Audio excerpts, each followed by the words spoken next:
भगवत गीता के प्रमुख उपदेश। यहाँ भगवत गीता के कुछ महत्वपूर्ण श्लोक दिए गए हैं जो जीवन के विभिन्न पहलुओं को समझने में सहायक हैं।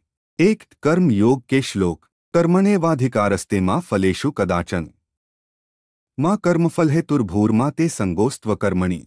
अर्थ, तुम्हें केवल कर्म करने का अधिकार है, लेकिन उसके फलों में आसक्ति नहीं होनी चाहिए। नहीं तुम कर्मफल प्राप्ति की इच्छा से कर्म करो और न ही कर्म न करने में आसक्त हो। 2, आत्मा की अमरता का श्लोक। न जायते म्रियते वा कदाचिन नाय भूत्वा भविता वा न भूयः। अजो नित्यः शाश्वतोऽयं पुराणो न हन्यते हन्यमाने शरीरे। अर्थ, आत्मा का न तो जन्म होता है न ही इसकी मृत्यु होती है। यह नित्य, शाश्वत और पुरातन है। शरीर के नष्ट होने पर भी आत्मा नष्ट नहीं होती। 3, भगवान के अवतार का श्लोक।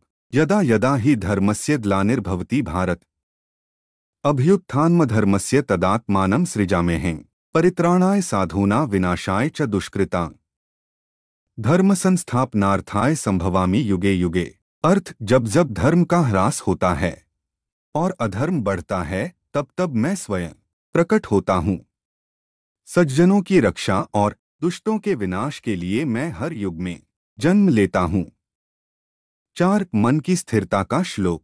उद्धरेदात्मनात्माननात्मानमवसाद्येत आत्मैव ह्यात्मनो बंधुरात्मैव रिपुरात्मनः। अर्थ, व्यक्ति को स्वयं के द्वारा ही अपना उद्धार करना चाहिए, न कि स्वयं को गिराना चाहिए। आत्मा ही आत्मा का मित्र है और आत्मा ही आत्मा का शत्रु है। 5, समदृष्टि का श्लोक। विद्याविनय संपन्ने ब्राह्मणे गवि हस्तिनी शुनि चैव श्वपाके च पंडिताः समदर्शिनः। अर्थ, जो सच्चे ज्ञानी होते हैं वे विद्वान ब्राह्मण, गाय, हाथी, कुत्ते और चांडाल नीच कुल में जन्मे व्यक्ति को एक समान दृष्टि से देखते हैं।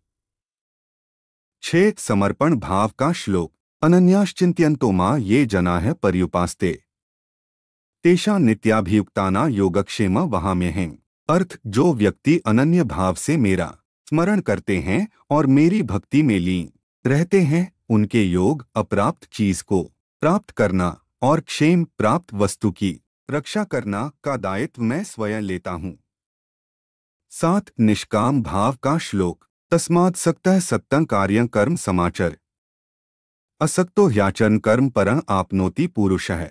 अर्थ, इसलिए आसक्ति को त्याग कर अपने कर्तव्यों का पालन करो। जो व्यक्ति आसक्त हुए बिना कर्म करता है वह परम लक्ष्य को प्राप्त करता है। 8, भगवान की शरणागति का श्लोक। सर्वधर्मान् परित्यज्य मामेकं शरणं व्रज अहं त्वा सर्वपापेभ्यो मोक्षयिष्यामि मा शुचः। अर्थ, सभी प्रकार के धर्मों को त्याग कर केवल मेरी शरण में आओ, मैं तुम्हें समस्त पापों से मुक्त कर दूंगा, चिंता मत करो।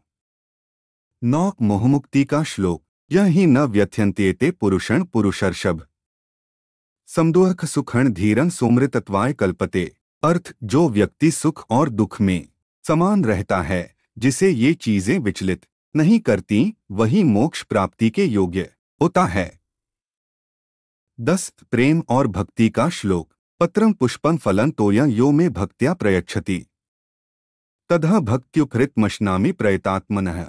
अर्थ, जो कोई प्रेम और भक्ति से मुझे पत्र, पत्ता, पुष्प, फल या जल अर्पण करता है, मैं उसे स्वीकार करता हूँ। भगवद गीता के ये श्लोक जीवन के हर पहलू को दर्शाते हैं। कर्मयोग, भक्ति, ज्ञान, आत्मा की अमरता, समर्पण और ईश्वर पर विश्वास। यदि इन्हें सही ढंग से आत्मसात किया जाए तो मनुष्य अपने जीवन को आध्यात्मिक रूप से समृद्ध बना सकता है।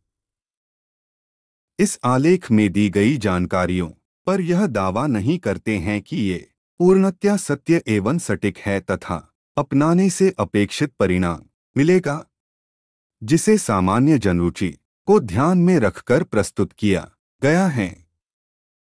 किसी भी जानकारी को प्रयोग में लाने से पहले किसी संबंधित विशेषज्ञ से सलाह लेकर ही प्रयोग में लाएं। दोस्तों, वीडियो अच्छी लगी हो तो लाइक एंड सब्सक्राइब जरूर करें। धन्यवाद।